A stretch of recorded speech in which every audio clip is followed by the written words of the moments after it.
Right, moving on to step 13. Step 13, we need our A5 component, we need our A3 component, we need 4 of our 3x10 tapping screws, our MA3s, and we need 2 of our 1150 bearings, and of course swapping out those horrible plastics for proper bearings. And it's a simple case of put this into the A5 part, and we need to slot that in there in place. We need to pop a couple of our bearings either side, easy enough. And then we need to grease all this with some grease. And yes, there's another tube of Tamiya grease. They never give you enough, do they? But it just so happens. And then what I'm going to do is just lightly grease these areas over here. And the idea is you keep the dust and debris out.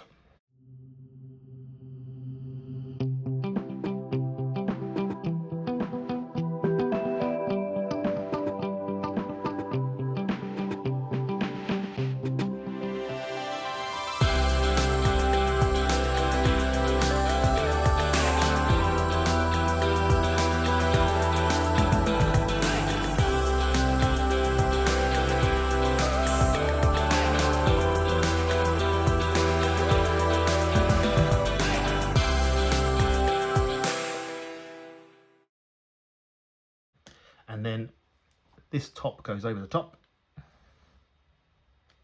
like that, and it slides, and you can see now why I've greased. And then your 4 screws.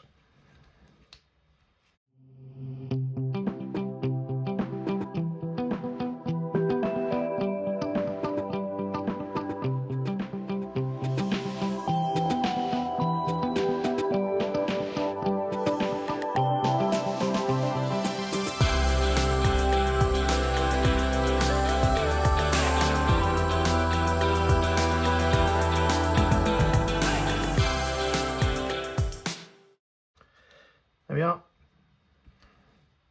Step 13 completed.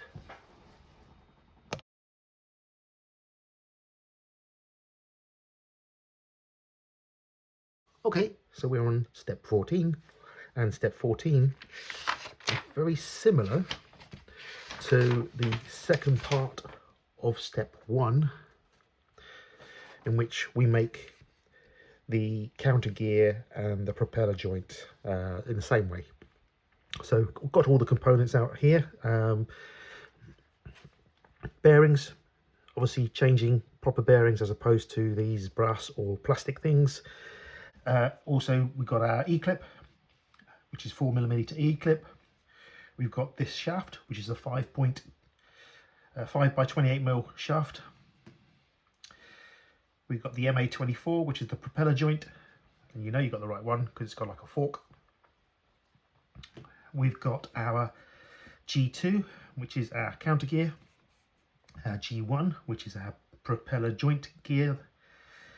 We've got this D10 part, and we just need to assemble this much the same way as we did before. So let's get the this simple one first with these little G3 caps as well. Don't forget those little G3 caps. So let's do the simple one first, which is the counter gear. We need our bearing, one on that side and a smaller one on that side. We need our shaft, and we're going to pop our shaft. A little bit of grease. I don't need to do too much of this because I'm using bearings, but yeah, got to put a little bit on anyway. Yeah. Goes through, and now that that's through, we pop the caps on.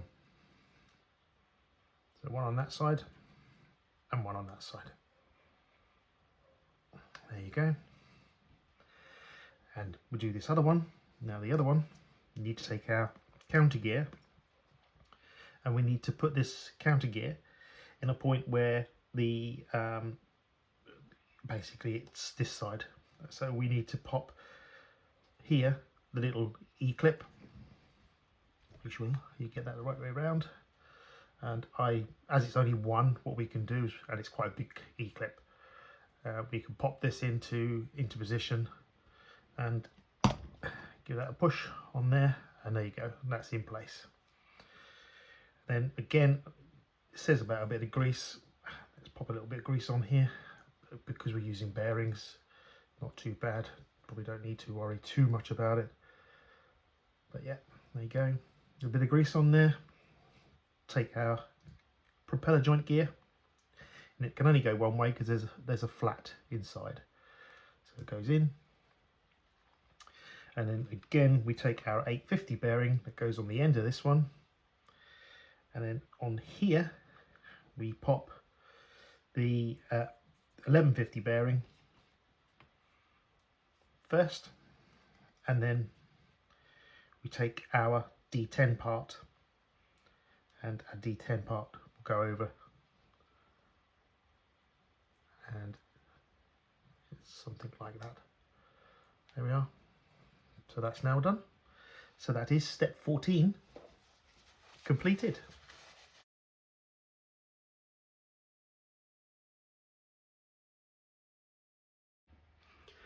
And we move on to step 15, and step 15 is kind of very similar to step 6, in which we're putting the gears in and putting the cover on, so except we're doing this with the front instead.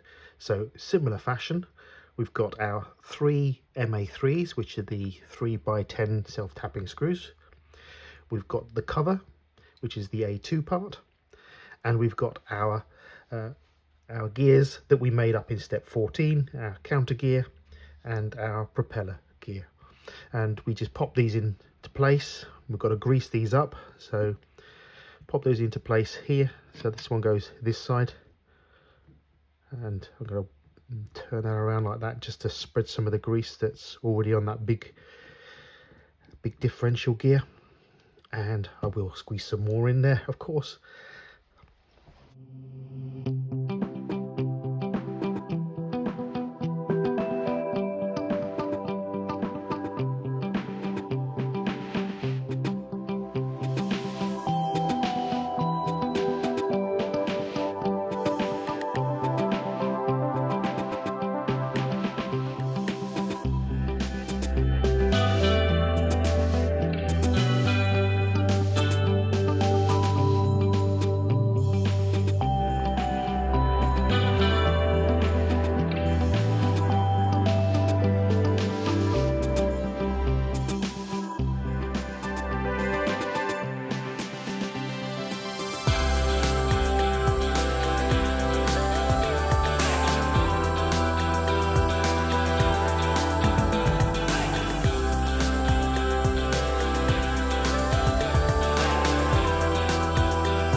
And then we take the cover, and the cover sits like that. I probably put too much over on there really, but never mind, I can wipe that off in a moment. And then our self-tapping screws very logically go down here.